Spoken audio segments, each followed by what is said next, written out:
The title of this solo podcast is A Life Built on Shifting Sands.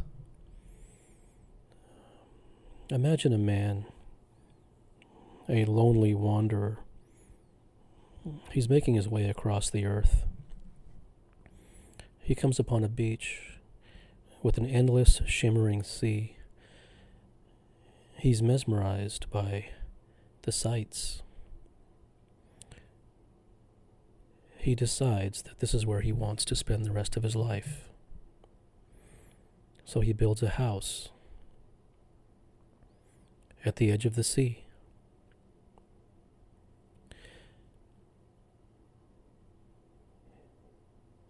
He creates a family. Years go by. He finds a profession. More years go by. In his family, in his profession, in the friends that he makes, in the people who he meets, these all begin to have an impression upon him.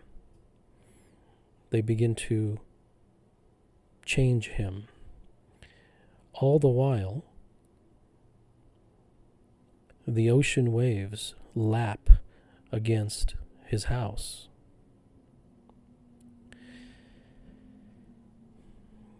After years, he doesn't recognize who he is anymore. He finds that the things that he says are the very same things that others in his life say. He finds himself going through strange emotions, such as anxiety and turmoil, and pain and fear and sadness. He begins to have many questions, but all the answers that he receives prove to be dead ends. And then he dies, never having rekindled or reacquired the freedom that he had when he first arrived at that beach many years ago. Why does this happen?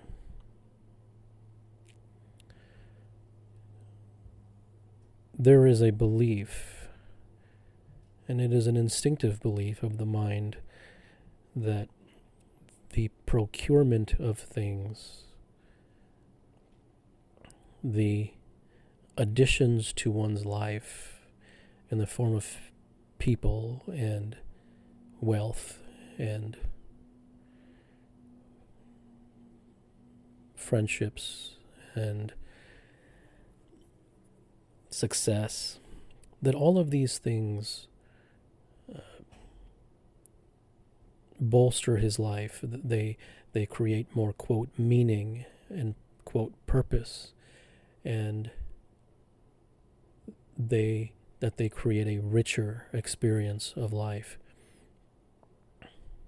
These are the instinctive beliefs. But if we examine a human being's life, even your very own, what we see is that a human being is lost. In every aspect of his life, there are varying degrees of turmoil. There are varying degrees of unrest. There are endless fractures. Everything in his life is broken, and he is in the stages of mending and repairing it. Nothing is whole. A human being is always in the stages of construction. He is always putting out fires. He is always sealing leaky windows. There's always something that is going on that needs to be fixed. Nothing is ever perfect.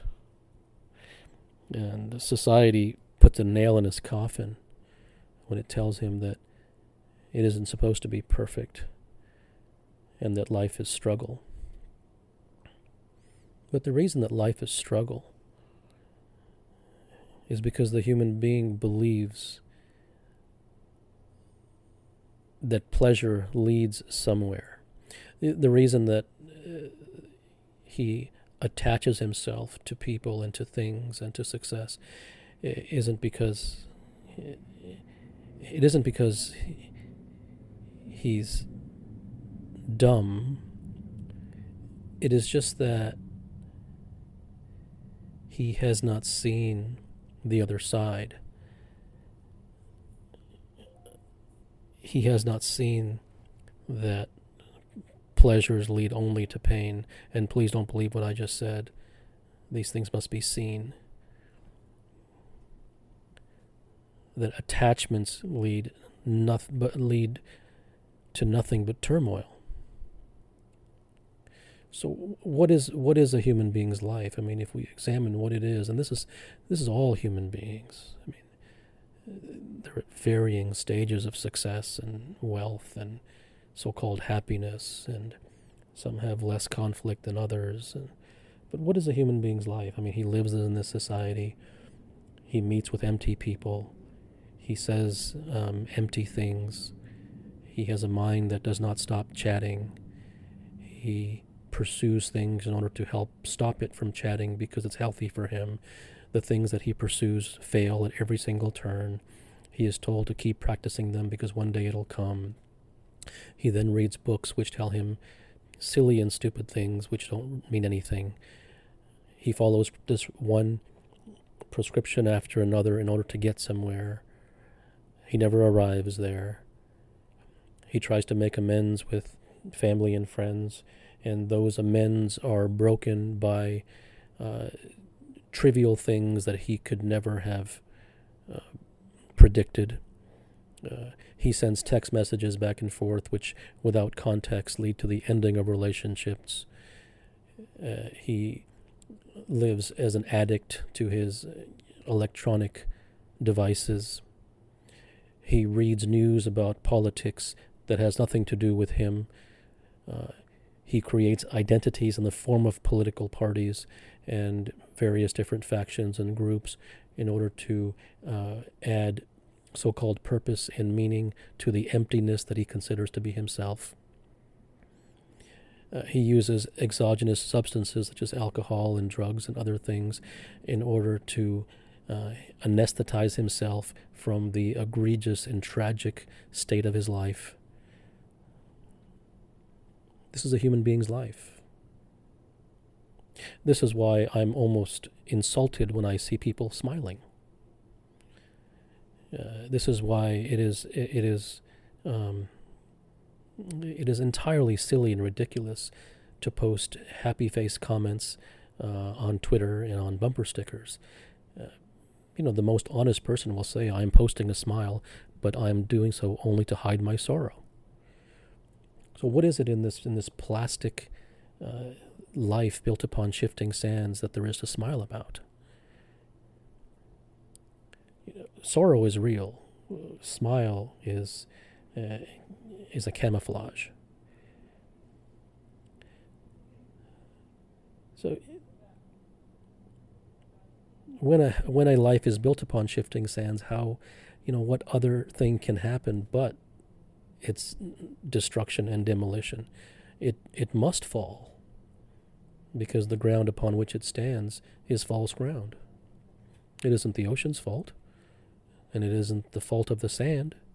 It is the fault of the human who did not see that sand must shift. So never take any conclusions from what I say.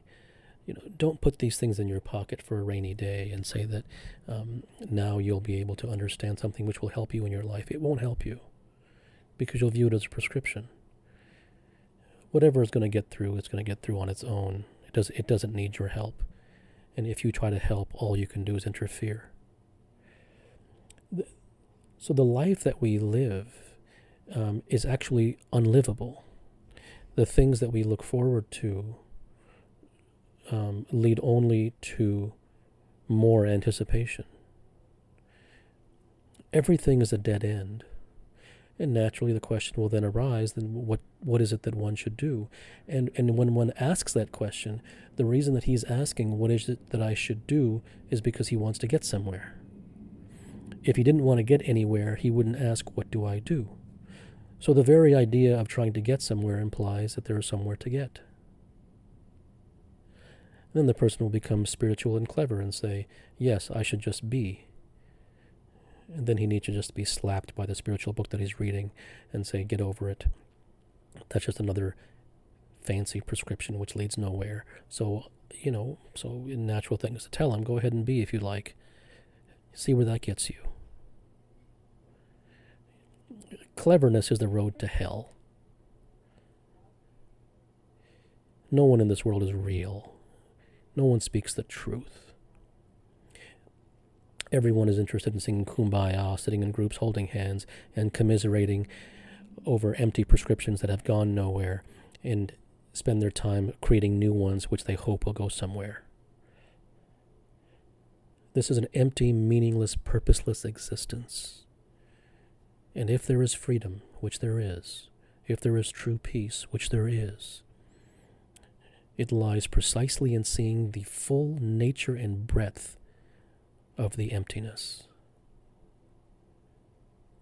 It is standing as a full witness to the plasticness of this society. It is seeing with clear eyes the lapping of the sea against the sand and eroding the foundations that man has created. In the end, your spouse will leave you or will die if you don't leave your spouse or die first. Your children will grow up. They will not look upon you as they once did. Your relationships will change. You will reminisce about old times. Memories will torture you. No matter how wealthy you are, you will not take a nickel with you. All of the successes that you have created and the empires that you have built and the awards that you have won, you will not be cognizant of after you die. And whether your name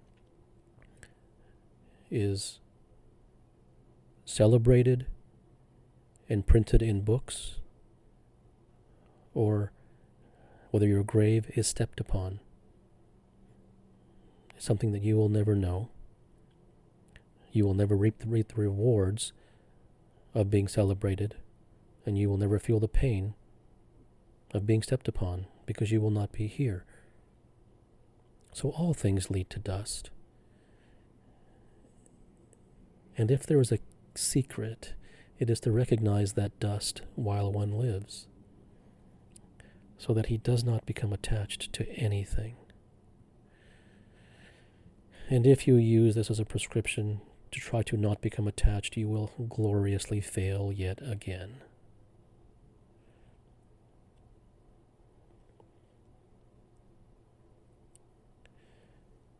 The greatest truth is that there is nothing. There is nothing in one's life that is of any significance whatsoever. If one wishes to pursue, because the pursuit gives him an opportunity to lose himself in the pursuit, that losing oneself provides him a sense of engagement, and that engagement provides him freedom from the torture that is his mundane life. That is useful. But what he gains from that, the end product, he may glance at as he turns and walks away from it. And in that momentary glance, he may allow himself a moment of satisfaction and then never look back. Because if he spends time admiring it, he will become attached to it, and he will become tortured once again. This life is constructed in a very in some ways ingenious and in some ways cruel fashion. It is almost as if life was not meant for human beings, because a so-called compassionate creator would never create life in this way, in which there would be an endless number of dangling carrots that one has the capacity and even the proclivity to become attached to, and then live a life of torment because of having become attached. So truth and wisdom are always antithetical. They are always against the grain. And the attempt to reach truth and wisdom by way of prescription and trying to force himself against the grain leads to the very same attachment that one is trying to flee. So take nothing from what I said. Do not believe that there is nothing. Do not buy that your life is built upon shifting sands.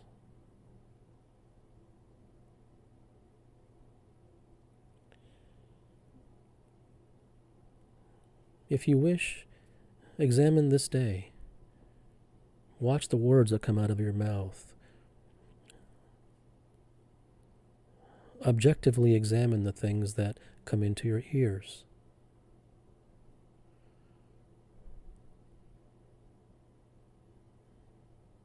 Will that do anything for you? No, it won't. So in case you had that question, there's your answer.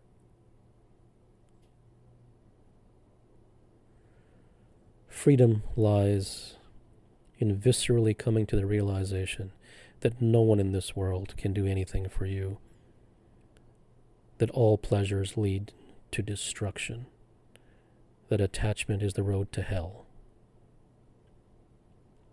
and that freedom lies in seeing that your life is built upon shifting sands. Good night. Night. Night.